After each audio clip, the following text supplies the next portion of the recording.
Welcome to the Lowdown. I'm your host, Dob Low.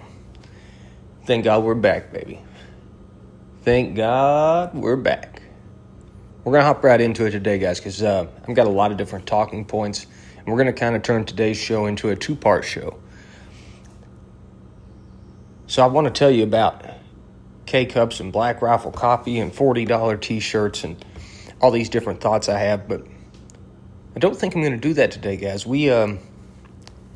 Tomorrow is the 4th of July, or what it's really called, Independence Day. I kind of began to resent the fact that we only call it the 4th of July. You never hear anyone say Happy Independence Day. And I don't think that's necessarily a mistake. I think that's probably the same thing they did with Happy Holidays instead of Merry Christmas. Right? They slowly over time slipped it into where you don't think about it. But it's Independence Day. Independent from what, you ask, Dob? Independent from tyrannical rule. Independent from England. When the colonies put their foot down. Guys, this is going to be a topic that maybe I talk about more often than I care to admit. I've had a Declaration of Independence framed, copy deal there above my toilet, above my porcelain throne for about 5 years now. That way every day I've got to see it multiple times a day. That way when people come over, they got to see it. They got to think about it, right? They probably haven't thought about it in a long time, but when they come to my house and use the bathroom, they've got to see it and think about it. Guys, the thing about it is that it was an open rebellion. You watch Star Wars, you don't cheer for the Empire. Maybe you do if you're a weirdo, but you cheer for the rebellion. And this is really a country formed on rebellion. I think it's why some things resonate so strongly with us. It's probably why the Duke Boys thing that happened on Saturday resonates with us.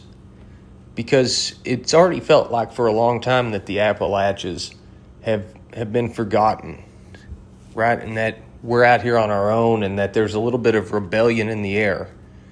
And I don't mean getting wild and running from the law and doing these things that, well, they have no benefit. But, for instance, if somebody around where we're from goes through hard times, people in the community and the church, they pick those people up. The government doesn't pick those people up, and I don't think they have in this region ever. So rebellion really has a strong hold where we live. I think it's why we're forgotten about, because they know they could never dim that light where we live. Guys, rebellion looks like something completely different now. Rebellion looks like going to the farmer's market, going to an outdoor market, buying your tomatoes from an old lady who grew them in her field. You give her $5 cash and she keeps $2 of it because she was so nice when she checked you out. Right? And you go home and you get the 2 nicest tomatoes you had all week. Rebellion looks like going somewhere and buying all your produce with somebody local. Going to a greenhouse. Giving cash tender. Growing your own tomatoes. That's rebellion, right? You don't need the grocery store. You don't need this giant government overreach to help you out because you're going to do it yourself. That's rebellion. It doesn't seem like it, but it is. Rebellion is going to a barbecue off the side of the street. Right? Just a couple of old people out there with a smoker and they're selling barbecue. There's no signs or nothing like that. You go up there and you get you the best pulled pork sandwich you ever had. You give them a 10, everybody's happy. There's no taxes out of that. There's no taxes out of that 10 or that $5 you gave the woman for a tomato at the farmer's market. That's rebellion. I hope that you guys do more of that.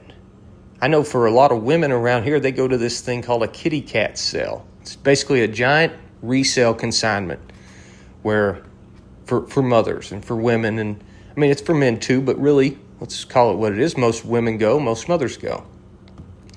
And they resell, all the clothes that their kid grew out of, and they buy the next year's clothes. So they sell and they buy right there. There's no taxes on that. You go up to somebody and you say, hey, would you take $8 for that shirt instead of $10? Sure. It's rebellion, guys. When you go and you buy a firearm from a little bitty local store, secondhand, it's not the first time the gun's been sold, and there's no background check necessary. That's rebellion. So remember that. It's not just running rampant and wild and breaking the law. It's really not even rebellion. That's just kind of dumb. But real rebellion. I want y'all to think about that more and more. We're going to talk about some rebellion right here. The Boston Tea Party. We've got Independence Day tomorrow, so I want to talk about this, and we'll talk tomorrow's whole episode about Independence Day. Guys, the Boston Tea Party happened for a couple of reasons. It was in retaliation to the Stamp Act and the Townshend Act, which basically taxed the living time out of a bunch of products that England, who was using the East India Trading Company to get all these goods from America over to England, and they were taxing the time out of all of the colonists, right? The Stamp Act and the Townshend Act. And that was going to go from everything from wax to ink to coffee to tea to all these things. And so Sam Adams and the Sons of Liberty, well, they retaliated. They dumped 1 million pounds of tea. And I don't mean pounds as in weight. I mean pounds as in currency. Guys, once you leave America, not everybody uses the dollar. I know that's hard to believe, but it's true. They dumped 1 million pounds of tea into the harbor, 342 chests. Sam Adams had some skin in the game, They all had money on the table there, and England was taking it from them. When it first happened, Franklin and Washington were very nervous. They were extremely upset that it had happened, and they later became who they were in American history, right? But at the time, they had skin in the game. They didn't want to lose all the things they had built up with England and the East India Trading Company. Well, when they dumped that tea in the harbor, that bankrupted the East India Trading Company. Not that day, but over the course of time it did, because what happened was all the colonists stopped buying from the East India Trading Company, quit selling through the East India Trading Company. They used Dutch smugglers that were coming in to get their product. And over time, it just diminished the East India Trading Company, which was a huge, huge, huge shipping and trading company. So you do have power, right? Because what if they'd have just dumped the chest and all the tea into the harbor, but then just kept using East India to ship and buy their goods? Well, they would have just recovered from the financial setback and went on. And I'm sure it would have been much easier to use them, but they didn't. They stood on principle. They stood on their 10 toes and they did what was right. They proved a point. When they did that, 5 more colonist groups throughout the colonies did the same thing. There were 5 more acts of rebellion in dumping tea into harbors, right? Because there was nobody hurt by that. There was no physical harm. And it let everybody know what was going on, what everybody thought. Rebellion, people. We're a country that is made out of it. We're a country that has lost it. The true sense of what it was anyways. We're going to talk more about that. I hope I did good explaining maybe that idea. That was a lot to cover. I know, and I'm not perfect. I forget stuff. It's early. Guys, if I did this at 10 p.m. or 10 a.m., My mental recall would be much better, but I don't want to do it at 10. It's not about how good my mental recall is. It's about sharing the struggle of getting up and getting the day going, giving you some info. All right, let's get on to the two little news topics because we're already at the 10-minute mark. Guys, I told you yesterday I would tell you about DeSantis, so let me tell you about him. So DeSantis, governor of Florida, has declared tax-free firearms, ammunition, and outdoor gear from September 8th to December 31st in the state of Florida. This is not the first time a state has done something like this, but it's the first time I can remember. They estimate that citizens will save $8 million in tax in that amount of time. Good on Ron DeSantis to say, hey, I know who my people are. I know who's voting for me. Thank you for not reaching out and abandoning the people that got you in there. Seems to happen a lot. Thank you for looking out for amendment rights.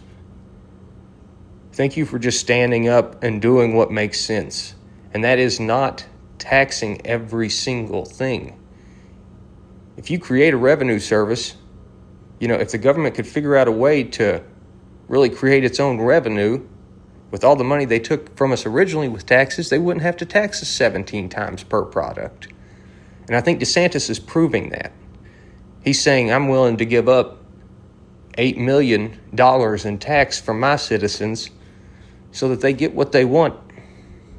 So that way they get a win. That's pretty awesome. DeSantis, rock on, brother. Rock on. I want to shake your hand. That's really cool. And I wanted to talk about something I covered yesterday too, and maybe put this out there. So yesterday we talked about the Ukraine-Russia conflict, and I told you that Russia took the Luhansk region of Ukraine. Well, I went and did some looking after I got done with the show and really started paying attention to the map, not Google. I just got on a map and looked at the area. And what I noticed is it's farthest southeast, so the farthest down to the right part of Ukraine. And the Don River comes out of Russia and that whole area and into the edge of Ukraine there. There's a bunch of reservoirs and waterways, and that all flows into the Black Sea. And the Black Sea comes through the middle of Turkey there as a port, which flows, and eventually you can get to the ocean on the other side of Africa. Guys, that is why that was such a strategic stronghold for Russia to have. When they build submarines, when they build things like that, they now have access to get to their country or to other countries through a different waterway. Just wanted to share that out there so maybe you understood what the importance of that region was. Guys, I love you. I hope you have a great day. Be a rebel. Buy you tomatoes from an old woman at a stand on the side of the road. Kick some tail. See you.